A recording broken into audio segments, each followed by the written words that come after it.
할렐루야. 반갑습니다. 한 번씩 봐주세요. 잘 지내셨죠?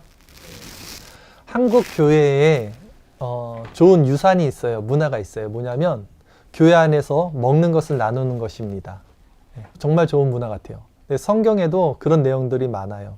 오늘은 그 먹는 것에 관한 말씀입니다. 여러분이 오병이어 사건은 많이 들어보셨을 겁니다. 그쵸? 근데 오늘 나오는 이 칠병 두어 마리어 사건, 설교 제목이 칠병 두어 마리어 사건이에요. 아주 특이하죠, 제목이. 칠병이어라고도 하는데요. 칠병, 7개의 떡과 이어, 2개의 물고기 아니라 두어 마리의 물고기라 그랬어요, 분명히. 그래서 칠병이어라고 제가 설교 제목을 만들었다가 다시 바꿨어요. 정확히 하자. 그래서 칠병 두어 마리 물고기 사건. 그래서 좀 발음이 이상하더라도 오늘 설교 제목은 칠병 두어 마리 사건입니다. 근데 사람들이 잘 모르더라고요, 이 칠병 두어 마리 사건은. 그래서 오병이어 사건과 같은 것이라고 생각하는 분도 계시고 있고요. 왜냐하면 오병이어 사건은요, 사복음서에 다 기록이 됐어요. 마태, 마가, 누가, 요한복음에 다 기록이 됐어요. 근데 칠병 두어 마리어 사건은 마태복음과 오늘 우리가 본 마가복음에만 기록되어 있단 말이죠. 그래서 이것을 그냥 오병이어 사건으로 이해하는 분들이 계시고 있어요. 또한 대동소이합니다. 내용이 거의 비슷해요. 사실 들어보면 같은 얘기 같아요. 좀 물고기 숫자만 좀 다른 거지, 떡 숫자만 좀 다른 거지, 뭐 4,000명이 먹었던 5,000명이 먹었던 거 비슷한 내용 같아서 같은 사건으로 착각을 하십니다. 그러나 분명히 말씀드릴 수 있는 건 이것은 엄연히 다른 2개의 별개의 사건이라는 것입니다. 다른 사건이에요. 자, 그렇다면 왜 성경이 이렇게 비슷한 이야기를 굳이 2번씩이나 기록을 했을까요, 여러분?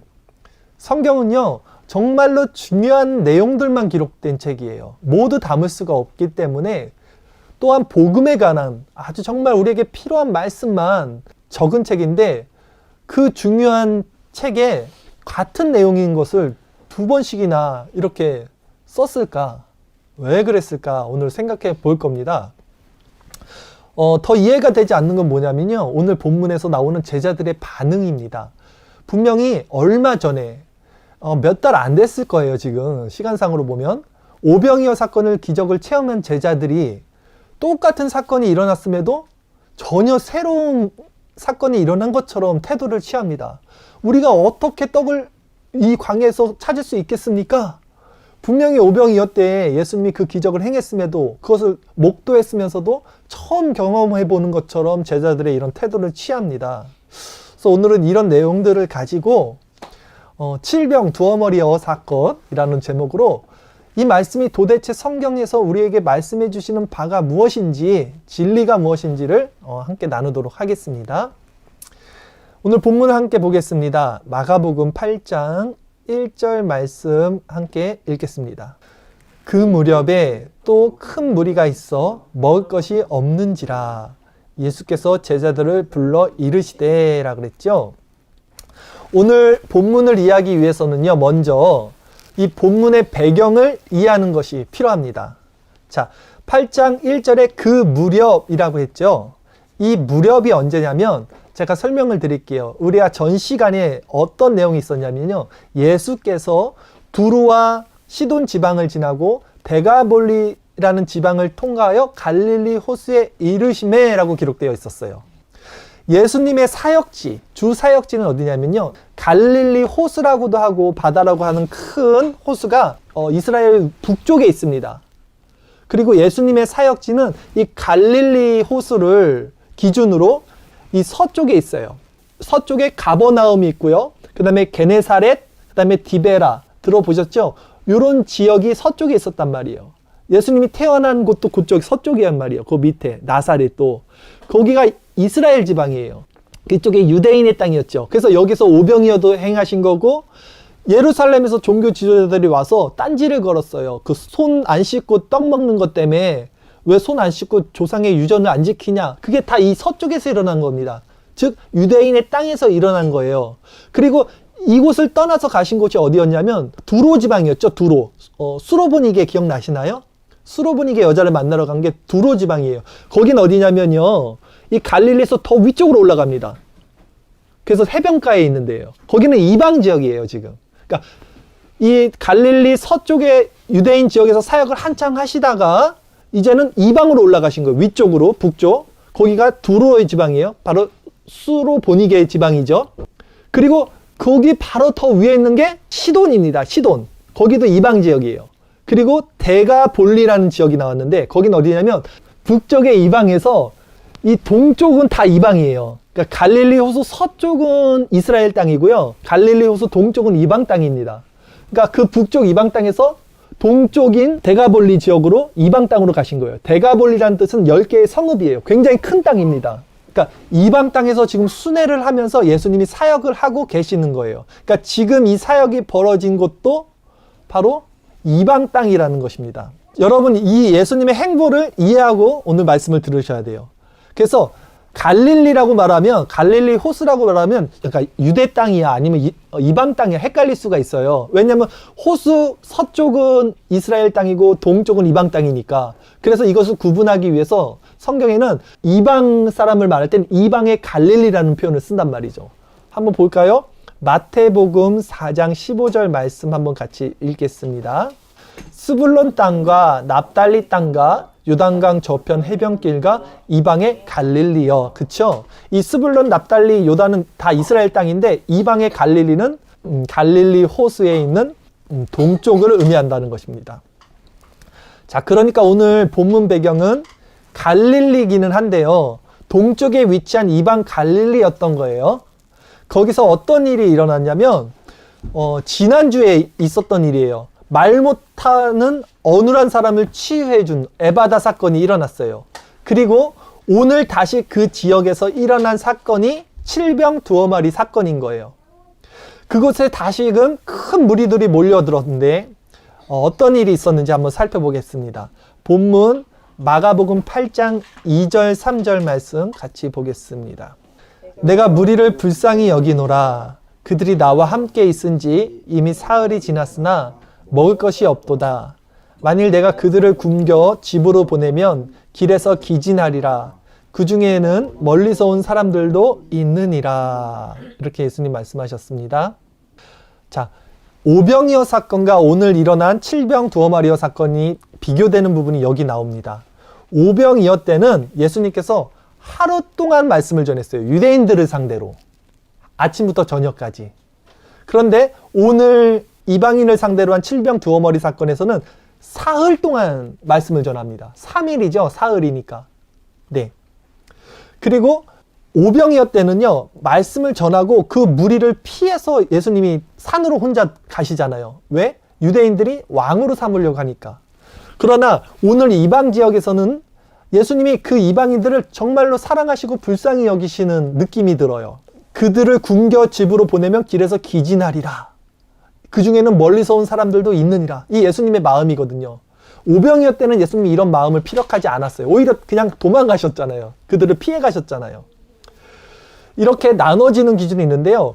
오늘 이 마가복음에 기록된 칠병 두어 마리의 사건을 마태복음도 동일하게 기록하고 있는데 우리 마태복음에서는 어떻게 기록하고 있는지도 한번 살펴봐야 하거든요.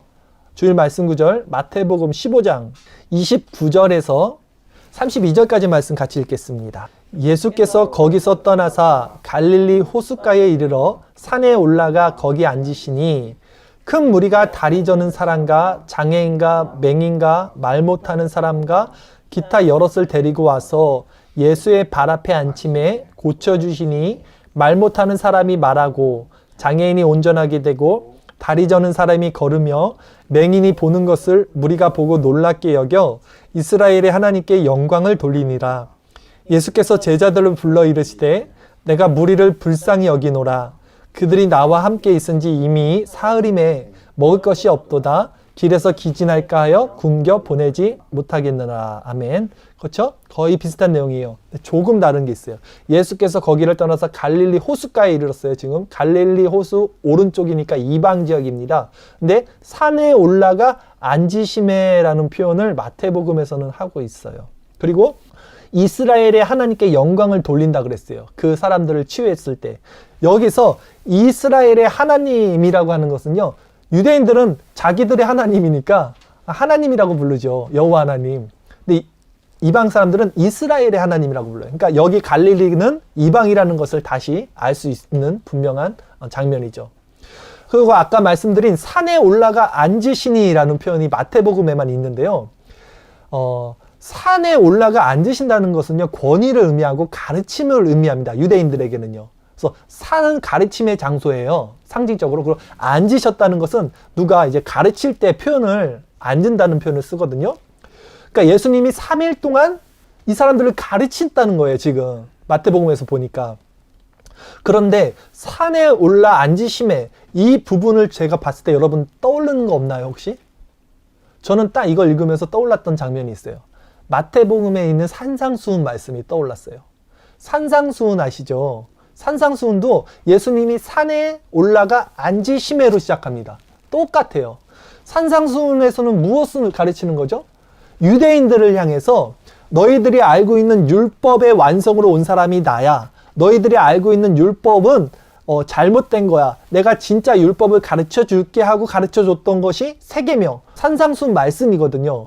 그런데 그 율법은 유대인들에게 주어진 거예요. 이방인들에게는 필요가 없는 거죠. 그런데 오늘 예수님은 이방인들에게도 그 산상수훈과 같은 산에서 앉으심의 새 계명, 하나님의 생명의 말씀을 가르쳐 주시는 거예요. 즉 이것은 무슨 말씀이냐면 예수님이 이제 이스라엘의 구원자뿐만이 아니라 이방인들의 구원자로도 오신 분이라는 사실을 알려주시는 장면이에요. 이것이 바로 오늘 칠병 두어마리어 사건의 본질인 거예요. 그렇기 때문에 오병이어와 칠병이어가 둘 다 중요한 거예요. 오병이어는 이스라엘 사람들에게 주시는 산상수훈의 떡, 하늘의 떡의 말씀이라면 칠병 두어마리 사건은 우리와 같은 이방인들에게 주시는 산상수훈의 생명의 떡의 말씀이기 때문에 성경에서 이 두 가지 사건을 다 기록하고 있다는 것입니다. 그런데 아이러니한 것은 분명히 얼마 전에 오병이어 사건과 똑같은 상황이 지금 일어나고 있는데도 제자들은 마치 처음 경험해보는 것처럼 이런 태도와 반응을 취하고 있다는 거죠. 본문 말씀 마가복음 8장 4절에 제자들이 어떻게 지금 행동하고 있는지 한번 보겠습니다. 제자들이 대답하되 이 광야 어디서 떡을 얻어 이 사람들로 배부르게 할 수 있으리까? 라고 묻어봐요. 지난번에 똑같은 질문을 하는 거예요. 예수님이 기적을 보여줬음에도 불구하고 이렇게 인간은 은혜를 망각하는 것이 우리 인간의 특권이라고 생각합니다. 우리는 망각의 은혜를 가지고 살고 있어요, 여러분. 인정하죠? 그러기에 우리는 날마다 은혜 받을 준비가 되어 있어야 되는 거예요. 평생에 듣던 말씀 또 들려줘. 우리는 날마다 이 생명의 양식을 그래서 구하고 먹고 받아야 되는 자들인 거예요. 오늘 은혜 받지 못하면 어제 받았던 은혜로는 살 수 없는 것입니다. 우리는 망각하기 때문이에요. 하나님의 은혜조차도. 연예인들이 그러죠. 왕년에 내가 이랬어. 추억팔이 하면서 늙어도 자부심 있어요, 그들이. 그 사람 죽는 날까지 무슨 쇼 하면서 살아갈 수 있지만 우리 신앙을 내가 왕년에 이런 은혜 받았어. 이렇게 추억팔이로 살 수는 없는 거예요, 신앙인들은요. 그 왕년에 받은 은혜가 뭐가 중요합니까? 그렇게 따지면 가룟 유다도 왕년에 큰 은혜 받았어요. 귀신을 쫓아내고요. 사울 왕도 왕년에는 하나님께 큰 은혜 받았어요. 그러나 구원받지 못해요. 왕년에 받은 은혜는 필요가 없는 것입니다. 그 왕년에 나 이 은혜 받았어. 그거 다 해봤어. 그렇게 신앙생활하는 것만큼 추한 것이 없어요, 여러분. 때문에 우리는 날마다 은혜를 받아야 돼요. 오늘 은혜를 받아야 돼요. 날마다 우리에게 있잖아요. 그쵸? 오늘 은혜를 받읍시다. 마가복음 8장 5절 10절 오늘 마지막 본문 말씀을 한번 끝으로 읽어보도록 하겠습니다. 같이 은혜를 나눕시다. 예수께서 물으시되 너에게 떡 몇 개나 있느냐? 이르되 7이로소이다 하거늘 예수께서 무리를 명하여 땅에 앉게 하시고 떡 7개를 가지사 축사하시고 떼어 제자들에게 주어 나누어 주게 하시니 제자들이 무리에게 나누어 주더라. 또 작은 생선 2마리가 있는지라. 이에 축복하시고 명하사 이것도 나누어 주게 하시니 배불리 먹고 남은 조각 7강주리를 거두었으며 사람은 약 4,000명이었더라. 예수께서 그들을 흩어보내시고 곧 제자들과 함께 배에 오르사 달마누다 지방으로 가시니라 했죠. 달마누다는 이제 그 갈릴리 서쪽입니다. 그러니까 이스라엘 쪽이니까 지금 동쪽에 계셨다가 가신다는 내용인데요.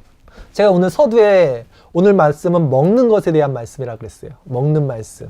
교회는 이 먹는 것을 나눈다는 걸 말씀드렸어요. 칠병 두어머리 사건은 어디에서 내려온 양식입니까? 예수님이 축사하시고 하늘에서 내려온 떡이에요. 그렇죠? 하늘에서 내려온 떡 하면 여러분 생각나시는 거, 연상되는 거 없습니까? 바로 구약에 나오는 만나입니다. 출애굽한 이스라엘 백성들에게 40년 동안 하나님은 하늘에서 내려온 떡을 먹이셔요. 그것이 만나였어요. 그리고 신약에 와서 이제 예수님은 유대인들에게 그 하늘에서 내려온 떡을 오병이어를 통해서 주시는 거예요. 그리고 오늘 본문에는 하늘에서 내려오신 그 떡을 칠병이어를 통해서 또 주시는 거예요. 이 흐름을 여러분 잘 파악하고 있어야 돼요. 계속 하늘의 떡에 대한 역사가 일어나고 있는 거예요. 성경은요. 그런데 유대인들에게 준 그 오병이어는 그 하늘의 떡을 주셨는데 그 표적으로 하늘의 떡을 주셨는데 그들이 오해를 했어요. 그래서 예수님이 그들을 피했죠. 그런데 또 유대 종교 지도자들이 와서 어떻게 했습니까? 떡 떼는 것으로 시험을 했어요. 왜 니네 제자들은 손 안 씻고 떡을 떼냐? 이것으로 시비를 걸었던 거죠. 그러니까 성경이 계속 떡에 관한 이야기를 지금 하고 있어요. 그리고 그 다음에 가신 곳이 어디였어요? 수로보니게 여자에게 갔었잖아요. 기억나시죠? 수로보니게 여자에게 뭐라 그랬어요, 예수님이? 걔들에게 줄 떡이 없다 그랬어요. 또 떡에 대한 얘기를 하고 있었던 거예요, 여러분. 그러니까 성경을 단편적으로 설교를 들었을 때는 몰랐겠지만 이렇게 쭉 지난 우리가 설교를 통해서 지금 몇 주 동안 다 떡에 관한 이야기를 하고 있었던 거구나. 이게 오병이어 사건부터 이어진 겁니다. 오병이어부터 오늘 본문의 4,000명, 즉 이방인들을 배불리 먹이는 또 다른 떡의 사건이 나온다는 것입니다. 그렇다면 여러분, 이 떡은 도대체 무엇을 의미할까요? 구약에서는 만나를 통해서 하늘의 떡을 보내주셨어요. 신약에 와서는 유대인들에게 오병이어를 통해서 하늘의 떡을 주셨습니다. 또 오늘 본문의 칠병이어를 통해서는 이방인들에게 그 하늘의 떡을 보내주셨어요. 성경이 계속해서 말씀하고 있는 이 하늘에서 내려온 떡은 무엇입니까? 말씀을 통해 정답을 살펴볼게요. 주일 설교 말씀 구절 요한복음 6장 57절에서 58절 말씀입니다. 살아계신 아버지께서 나를 보내심에 내가 아버지로 말미암아 사는 것 같이 나를 먹는 그 사람도 나로 말미암아 살리라. 이것은 하늘에서 내려온 떡이니 조상들이 먹고도 죽은 그것과 같지 아니하여 이 떡을 먹는 자는 영원히 살리라. 이 예수님 말씀하신 거예요. 이 떡이 누굽니까? 예수님 자신인 거예요. 살아계신 아버지께서 나를 보내심에 내가 아버지로 말미암은 것 같이 사는 것 같이 나를 먹는 그 사람도, 예수님을 먹는 그 사람도 나로 말미암아 살리라. 이것은 하늘에서 내려온 떡이래요. 이것이 예수님 자신이 조상들이 먹고도 죽은 그것이 만납니다. 그것과 같지 아니하여 오병이어와 같지 않아요. 칠병이어와 같지 않아요. 이 떡, 이 예수를 먹는 자는 영원히 살리라 라고 말씀하시는 거예요. 이 떡에 관한 말씀을 하고 계시는 것입니다. 그래서 예수님이요, 십자가를 지시기 바로 직전에도 이 떡을 나누시는 거예요. 제자들에게. 주의 설교 말씀 구절 누가복음 22장 19절 말씀 같이 읽겠습니다. 또 떡을 가져 감사기도 하시고 떼어 그들에게 주시며 이르시되 이것은 너희를 위하여 주는 내 몸이라 너희가 이를 행하여 나를 기념하라 하시고, 예수님 십자가를 지시기 그때까지도 말씀하신 게 바로 이 떡의 역사인 것입니다. 그러니까 성경은요, 떡의 역사를 가지고 있어요. 교회는 이 생명의 떡인 예수를 나누는 공동체가 되는 거예요. 아시겠습니까? 예수 그리스도는 생명의 떡. 성경은 이 예수 그리스도만을 그렇게 구약에서부터 신약에까지 주구장창 이야기하고 있는 거예요. 이것이 성경을 구속사적 관점으로 통정적으로 보는 해석입니다. 이렇게 보는 거예요, 성경은요. 그렇다면 나를 먹는 그 사람도 나로 말미암아 살리라. 예수님이 말씀하신 그 생명의 떡, 그 예수를 먹는다는 것이 무슨 의미일까요, 여러분? 우리가 말씀을 지금 듣죠. 그리고 우리가 들은 말씀을 증표로 이제 성찬을 합니다. 떡을 떼요, 우리는. 우리의 교회는 매주 성찬 예식을 하죠. 그리고 그 믿음이 실체가 되어서 살아가는 것이 신앙생활이죠. 그리고 그것을 그리스도의 연합이라고 합니다. 우리 안에 이 예수 그리스도의 떡을 먹는 것이 바로 이렇게 일어난다는 거예요. 여러분, 구약에서 만나가 있었고 유대인들에게는 오병이어, 이방인들에게는 7병 두어 마리, 그리고 제자들에게는 식탁 교제가 있었고요. 오늘 우리들에게도 오늘 이 예배와 말씀과 성찬, 이 하늘을 우러러 축사하시고 떼어주시는 예수님 자신의 몸이 된다는 것입니다. 그래서 이 예수를 먹는다는 것은요, 예수님이 인격적으로 내 안에 들어와 연합이 된다는 것을 의미합니다. 그래서 성경은 사람은 떡으로만 살 것이 아니라고 말씀하시는 거예요. 뭐로 삽니까? 오직 그리스도의 말씀으로 산다는 거예요. 말씀인 예수 그리스도로 살게 된다는 거예요. 여러분들이 이 말씀을 들을 때 성령이 여러분 안에 내주하고 계시면서 내가 떡으로 사는 사람이 아니구나, 내가 예수 그리스도로 말미암아 연합되어 사는 사람이구나. 그러면 그 예수 그리스도의 연합이라는 것이 무엇입니까? 우리는 두 가지 법을 가지고 있어요. 둘 중 하나를 선택해야 돼요. 성령의 법이든 육신의 소욕이든 둘 중 하나를 따를 수밖에 없어요. 중간지대는 없습니다. 그런데 육신의 소욕, 내 자신을 섬기는 삶은요, 절대로 하나님의 법을 순종하지 않아요. 좋아하진 않아요. 좋아할 수가 없어요. 반대로 하나님의 법을 따르는 자들, 하나님의 법을 따른다는 건 뭐냐면요, 내가 나의 주인이 안 된다는 거예요. 내 안에서 내가 생각하고 내가 일어나는 모든 일련의 과정이 성령의 통치를 받고 성령이 시키는 것을 하고 성령이 나의 주인이 된다는 거예요. 그것을 좋아하고 순종해서 살아가는 사람들은 반대로 육신의 소욕을 따르지 않아요. 왜? 육신의 소욕은 죄와 멸망으로 간다는 것을 성령의 소욕을 갖고 있는 자들은 알아요. 그러나 육신의 소욕이 있는 자들은 몰라요. 육신을 따르는 게 너무 편하거든.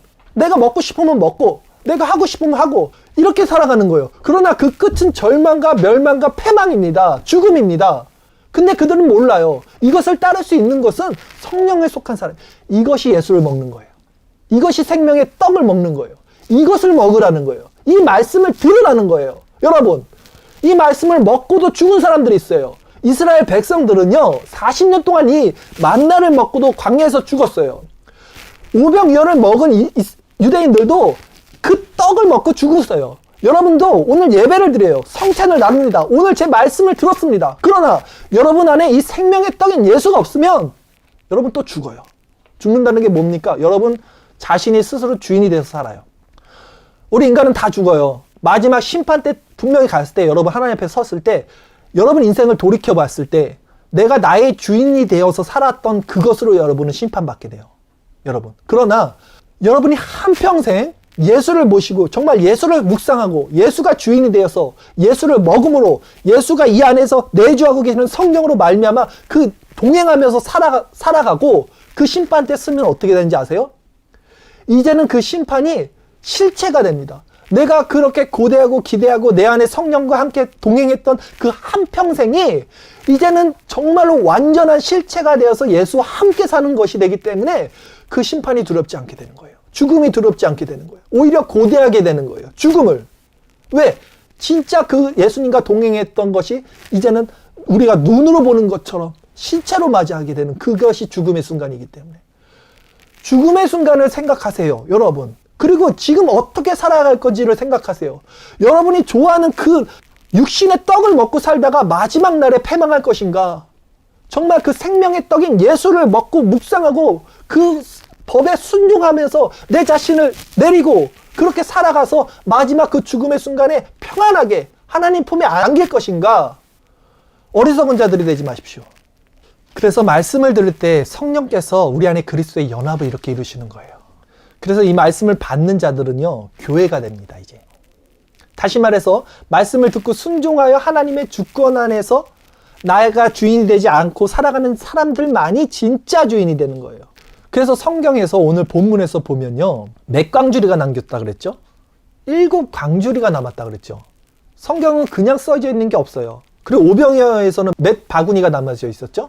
12바구니가 남겨져 있죠? 자, 생각해 보세요. 그 왜 남겼을까? 궁금해하지 않아요? 그 배불리 먹었는데 너무 배불리 먹어서 더는 못 먹겠어요 해서 남겼을까? 아니에요, 여러분. 제가 설명해 드릴게요. 성경 해석에는 수비학이라는 개념이 있습니다. 수비학은 뭐냐면 숫자에 감춰진 의미를 해석하는 건데, 유대인들은 숫자에 굉장히 민감한 사람들이에요. 그래서 숫자에 어떤 의미를 넣는데요. 12라는 것은 여러분 아시겠지만 교회를 상징하는 숫자입니다. 그래서 구약에 12지파가 나오잖아요. 야곱의 자식들. 그래서 교회를 상징하는 것이 12지파예요. 그래서 오병이어 하늘의 떡인 말씀을 먹은 자들은 교회가 되는 거예요. 12를 배출하는 겁니다. 그리고 오늘 7 광주리는 뭡니까? 7은 뭡니까? 완전수예요. 성경에서. 3은 하나님의 수거든요. 성부, 성자, 성령. 4는 인간의 수입니다. 동서남부. 그래서 3 더하기 4가 7이죠. 완전수예요. 그래서 천지창조가 7일날 완성이 되잖아요. 그러니까 하나님의 이 생명의 떡인 예수를 먹는 자들은 완전한 교회로 7로 이루어진다는 것을 보여주는 거예요. 아시겠어요? 그러니까 이 말씀을 먹고 정말 여러분 주인이 하나님이 되는 사람들은 그 사람들만이 완전한 교회가 된다라는 것을 보여주는 거예요. 12는 이스라엘 12지파를 상징한다고 말했고요. 7은 또한 이방 족속을 상징하는 숫자이기도 합니다. 그러니까 가나안의 족속이 있었습니다. 헷 족속, 기르가스 족속, 아모스 족속, 가나안 족속, 브리스 족속, 히위 족속, 여부스 족속. 이렇게 7 이방 7 족속이라고 해요. 그러니까 지금 이방인들에게 남긴 것은 7이라는 숫자잖아요. 이방 족속을 대표하는 거예요. 12는 유대인의 숫자잖아요. 그래서 오병이어로 유대인들에게 먹였을 때는 12가 남는 것이고 이방인들에게 먹였을 때는 이방인의 숫자인 또 7이 남는 것입니다. 그러니까 예수님은 유대인뿐만이 아니라 이방인들에게도 완전한 구원자가 되신다는 거예요. 12와 7로. 그런데 여러분 또 한 가지 여기서 한번 짚고 넘어가고 싶은 게 있어요. 오병이어 사건 때는요 12바구니가 남습니다. 근데 오늘 칠병 두어 마리 사건에서는요 자세히 보시면 7 광주리가 남아요. 바구니가 남고 광주리가 남아요. 달라요 단어가. 헬라어로 바구니는요 코피노스라고 합니다. 코피노스. 근데 광주리는요 스피릿이라고 해요. 그러니까 다른 단어입니다. 근데 이것을 성경을 살펴봤더니 성경에서는 12 basketfuls, 그러니까 12바구니, 또 7 basketfuls, 그러니까 7 바구니, 그러니까 바스켓이라는 게 바구니잖아요. 같은 단어로 썼더라고요. 이해 가시나요? 그러니까 오병이어 12바구니, 7병 두어 마리, 7바구니, 바스켓, 바구니로 성경은 번역했는데 우리나라의 개역개정은 원어를 그대로 살렸어요. 헬라어 그대로. 그래서 오병이어 때는 바구니라는 단어를 썼고요. 오늘 7병 두어 마리에서는 7 광주리라는 단어를 썼습니다. 그러니까 오병이어에는 왜 바구니를 썼고 7병 두어 마리에는 광주리를 남겼냐 하는 거예요. 알려드릴게요. 바구니와 광주리는 어떤 차이가 있냐면요. 유대인들은요. 바구니, 아까 코피노스라고 했죠. 이 바구니라는 것은요. 파피루스나 버들, 갈대로 만든 손잡이가 없는 둥근 그릇이에요. 손잡이가 없다는 것은 들고 가기 용이하고 작다는 거죠. 반면 이방인들이 썼던 광주리는 손잡이가 있어요. 그리고 커다래요. 광주리는 이방인들이 쓰는 거예요. 그래서 이방인들 사역에서는 광주리가 나오는 거고 유대인들을 사역인 오병이에서는 바구니가 나오는 거예요 지금. 그리고 이 광주리가 사도행전에서 보면 바울이요 이 광주리에 타고 내려와요. 그만큼 컸어요. 주일설교 말씀 구절 사도행전 9장 23절에서 25절 말씀 보겠습니다. 여러 날이 지남에 유대인들이 사울 죽이기를 공모하더니 그 계교가 사울에게 알려지니라. 그들이 그를 죽이려고 밤낮으로 성문까지 지키거늘 그의 제자들이 밤에 사울을 광주리에 담아 성벽에 달아 내리니라 했죠. 이게 뭐냐면 사울이 바울입니다. 예, 바울이 되기 전에 사울이 다메섹에서 예수님 만나고 막 복음을 전하니까 다메섹 사람들이 바울 죽이려고 해요. 근데 바울이 광주리로 담아서 이제 도망갑니다. 그만큼 광주리는 큰 겁니다. 무엇입니까 여러분? 하나님을 믿는다고 하지만 율법 안에 갇혀서 형식적인 신앙생활을 했던 유대인들보다 오늘 본문에 나오는 선민은 아니에요. 이방인들입니다. 그러나 하나님의 긍휼과 은혜를 바라는 그 이방인들에게 하나님은 더 큰 은혜와 긍휼을 베푸시는 장면을 보여주시는 거예요. 이 온도의 차이가 확실히 있습니다. 오병이어 사건과 7병 두어 머리 사건에 예수님이 지금 누구에게 마음이 가 있는가? 예수님이 정말 어떤 사람들에게 마음이 가 있는가를 봐야 된다는 거예요, 여러분. 그러기에 이 떡의 이야기를 통해 성경은 우리에게 누가 진짜 유대인이냐를 묻고 있는 거예요, 계속. 누가 진짜 유대인이냐? 로마서 2장 28절, 29절 주일설교 말씀 구절. 무릇 표면적 유대인이 아니요 표면적 육신의 할례가 아니니라. 오직 이면적 유대인이며 할례는 마음에 할지니 영에 있고 율법 조문에 있지 아니한 것이라. 그 칭찬이 사람에게서가 아니요 다만 하나님에게서라. 그렇죠? 표면적 유대인이 아니라는 거예요. 유대인은 이면적 유대인이라는 거예요. 할례는 육신의 할례가 아니라 마음의 할례를 받아야 된다는 것입니다. 이것이 진짜 이스라엘 백성이다, 선민이다 라는 것을 오늘 성경은 보여주고 있는 것입니다. 말씀을 정리하겠습니다, 여러분. 제가 서두에 한국교회의 유산이자 문화가 먹는 것이라고 했어요. 저도 교회 처음 갔다가 먹는 거 주는 것 때문에 반해갖고 지금까지 교회를 다니고 있어요. 참 먹는 문화 좋습니다. 그렇죠? 사람은 먹어줘야 친해져요. 우리는 교회 와서 뭘 먹어야 됩니까, 여러분? 생명의 떡인 예수를 먹는 거예요. 그 예수를 먹는 게 뭡니까? 말씀을 듣고 말씀이 여러분을 장악하는 거예요. 여러분을 다스리는 거예요. 그 자들이 뭐가 됩니까? 12, 7, 완전한 교회가 된다는 거예요. 그것을 보여준 거예요. 그러나 성경은 그것을 주구장창 보여줬음에도 불구하고 그 생명의 떡을 먹은 사람들이 어떻게 됐습니까? 광야에서 다 죽었어요. 만나를 먹고도, 오병이어를 먹고도 다 예수님을 떠납니다. 여러분, 오늘 말씀을 듣고 무엇을 먹겠습니까? 제 말씀을 어떻게 먹겠습니까? 예수님이 여러분 안에서 어떻게 생명의 떡이 되겠습니까? 흩어버리지 마시고 정말 이 말씀이 무슨 말씀인지를 깨달으셔야 돼요. 왜냐하면 깨달지 못해요. 깨닫는 자들이 거의 없어요.